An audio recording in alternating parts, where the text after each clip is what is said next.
Happy Thursday. 5th grade. L98. Decimal numbers multiplication part 1. And I just want you to know your book goes heavy on this for a little while. But it's good. It's good practice. We've actually front-loaded this. I'm not really satisfied to wait till lesson 98 to discuss decimal multiplication with you. So we have front-loaded this. Let's say I had this expression. Who could say this expression to us? Okay. Josie, go ahead.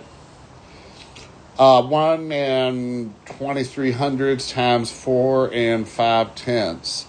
Well done, Josie. I'm very happy you said those numbers properly. Now, remember, with decimal multiplication, we want to stay away from what we learn about addition and subtraction. Those have its own rules in which we always do something. However, in decimal multiplication, first thing I always want you to think about is that when we set it up, because we'd write it out horizontally, but that's not how we'd figure it, so the multiplication algorithm is going to call for something else. I want you to always flush right. And what I mean by that is that I'm going to put this 1 and 2300ths, and I'm going to put the 4 and 5/10 directly below it, flushed to the right. Flushed to the right. Everything's pushed to the right. What is supporting that idea is this, and go ahead and write that down. You are to make no attempt to line up decimals. Now, sometimes they do line up. Sometimes they do. However, we're not going to attempt to line them up.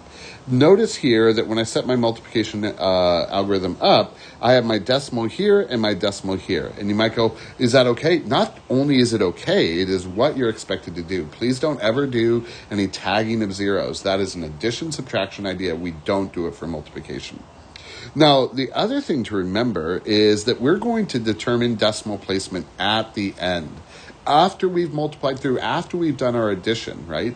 That's when it comes. So as I form what are called my partial products by focusing on this 5 and then multiplying each of these top row digits by that 5, I shouldn't see any decimals. In fact, you're just supposed to kind of forget the decimals for a little while. So let's again focus here. I've got this 5, and I'm going to multiply it by the 3. 3 times 5 is clearly 15. I'll put the 5, I carry the 1. Now I go, okay, 2 times 5 is 10, plus the 1 is 11. I put my 1, I carry a 1. 1 times 5 is clearly 5, plus my 1, there's my 6. Now I'm going down to my second row, so I'm going to tag a 0, and now I'm focused on the 4. Again, no decimals at all, not even thinking about them, right? And that's what you want to focus in on. And I take this 3, I multiply it by 4, clearly 12. I carry the 1. 2 times 4 is 8, plus the 1 is 9, and then 1 times 4 is just simply 4. And then I do my adding. Again, haven't thought about decimals for a while, and that's good. I shouldn't think about them. 5 plus 0, 5. 1 plus 2, 3. 6 plus 9, 15. Carry the 1. 1 plus 4, 5. Now remember, we're going to determine decimal placement at the end. Well, this is the end, friends. This is when we do it. Now, I know we've talked about this, but I want you to write all of these words down. Decimal placement. Okay, so what are we going to do? We're going to look at the factors. We're going to count digits to the right of the decimal point or decimal place. And then we're going to move that many spots from the right of your product. I know it's a lot of words. Let's parse through this. First is I'm going to look at my factors. Now remember, a factor is anything being multiplied. So I'm talking about this guy and that guy. Those are my factors.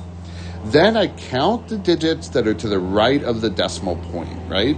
And so if I see my decimal point here, I see that the 2 and the 3 are to the right. I also notice in my other factor that the 5 is to the right.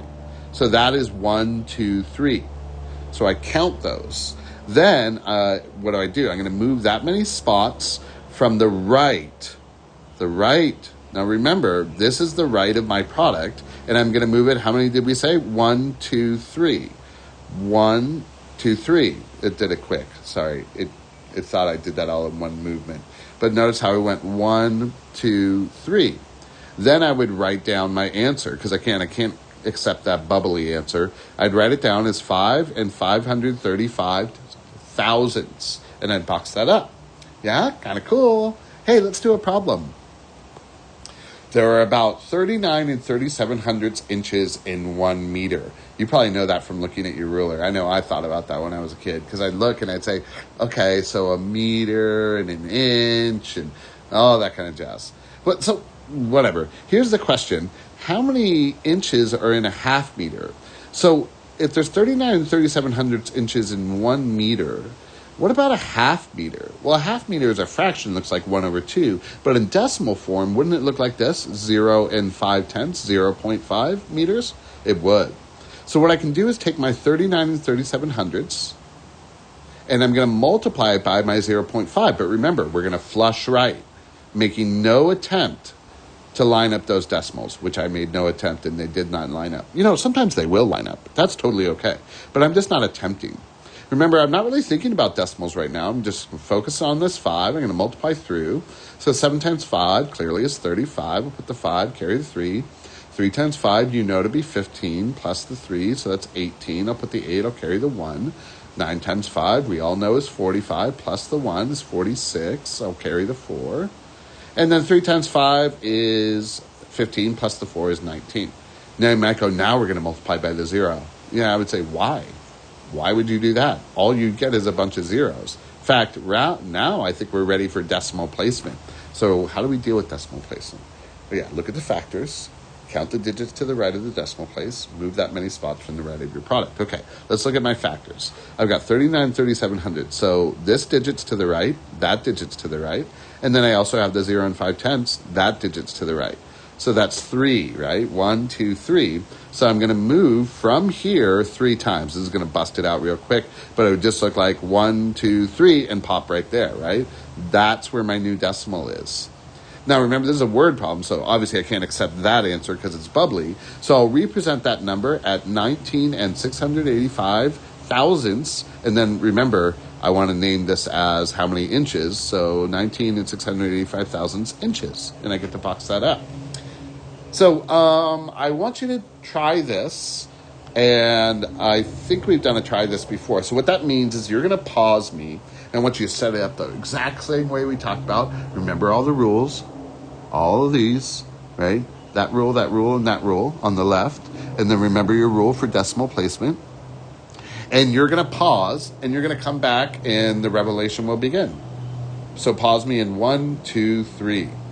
Hi, you're back. I assume you're done. So again, your setup should have looked like this. If it didn't, something was a problem. Maybe you put the 1.1 on top, and that would be okay too. So I set it up this way, and then obviously I'm going to focus in on that 1, and boom, boom, boom, boom, boom, right? So no need to multiply by that 0, right? Why would I? I would just put a 0 there. So then I'm tagging a 0 here because I'm going to that second row, and then focused on that 1, and I get boom, boom. Then I'm adding, no decimals yet, 5, 7, 2. Now we think about our determinative decimal place. We count our digits to the right, 1, 2, 3, and we go from here, 1, 2, 3. When I represent, make sure I have a leading 0, 0, decimal place 275, which is better known as 275 thousandths. Boom. Kaboom. Yes, yes, yes. It is Thursday, so we got our regular homework 98. Oh, lesson 100, I just heard it scream out like, they're coming for me. Yeah, we're coming for you, lesson 100. We're going to take you down. All right. Hope you're doing well. You can reach out to me anytime. Bye.